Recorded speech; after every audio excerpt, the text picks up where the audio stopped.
Assalamualaikum warahmatullahi wabarakatuh. Saya Puspa Indarti, NPM 1911080158 dari Prodi Bimbingan Konseling Pendidikan Islam kelas E semester 3 UIN Raden Intan Lampung. Video ini saya buat untuk memenuhi tugas mata kuliah Bimbingan Konseling Sosial yang diampu oleh Bunda Siti Rodatul Jannah. Materi yang akan saya bahas yaitu terapi realita. Ada beberapa poin-poin yang akan kita bahas, yaitu ada poin pertama, pengertian terapi realitas. Poin yang kedua ada konsep konseling realitas. Poin yang ketiga ada tujuan konseling realitas. Poin keempat ada ciri-ciri konseling realitas. Poin kelima ada teknik-teknik konseling realitas. Poin pertama, A. Pengertian konseling terapi realitas. Terapi realitas adalah suatu bentuk terapi kognitif behavioral yang dikembangkan oleh Dr. William Glasser pada tahun 1965.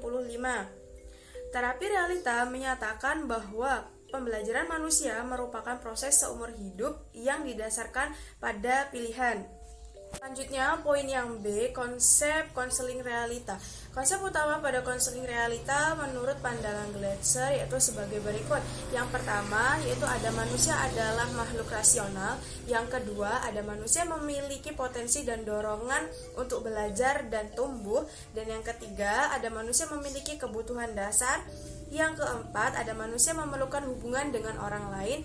Yang kelima, ada manusia mempunyai motivasi dasar untuk mendapatkan identitas diri yang sukses. Yang keenam, ada manusia selalu menilai tingkah lakunya. Yang ketujuh, dalam memenuhi kebutuhan hidupnya, manusia terikat dalam 3R, yaitu responsibility, reality, and right. Dan poin yang ketiga, C, atau tujuan konseling realita. Menurut Darminto tahun 2003, tujuan mendasar dari konseling realita adalah untuk membantu konseling agar memiliki kontrol yang lebih besar terhadap kehidupannya sendiri dan mampu membuat pilihan yang baik. Selanjutnya, poin yang keempat ada ciri-ciri terapi realita. Ciri yang pertama yaitu ada terapi realita menolak konsep tentang penyakit mental. Ciri yang kedua, terapi realita fokus pada tingkah laku seseorang terlebih pada perasaan dan sikap. Konsep yang ketiga, ada terapi realita berfokus pada masa sekarang bukan pada masa lampau.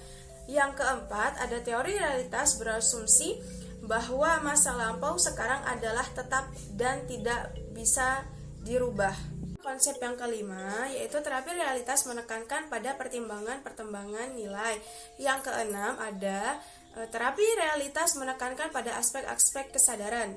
Nah, poin yang terakhir yaitu E, teknik-teknik konseling realita. Yaitu teknik yang pertama menggunakan role playing dengan konseling. Teknik yang kedua menggunakan humor untuk mendorong situasi yang segar dan rileks. Yang ketiga yaitu tidak menjanjikan kepada konseli maaf apapun karena terlebih dahulu diadakan perjanjian untuk melakukan perilaku tertentu yang sesuai dengan keberadaan klien. Yaitu ada yang keempat, menolong konseli untuk merumuskan perilaku tertentu yang akan dilakukannya. Selanjutnya yang kelima yaitu membuat model-model peranan terapis sebagai guru yang lebih bersifat mendidik. Yang keenam, membuat batasan-batasan yang tegas dari struktur dan situasi terapinya. Yang terakhir, teknik ketujuh, menggunakan terapi kejutan verbal atau ejekan yang pantas untuk mengkonfrontasi konseli dengan perilakunya yang tidak pantas. Terima kasih, sekian yang dapat saya sampaikan. Apabila ada salah kata dan pengucapan, saya mohon maaf, dan kepada Allah saya mohon ampun. Saya akhiri, wassalamualaikum warahmatullahi wabarakatuh.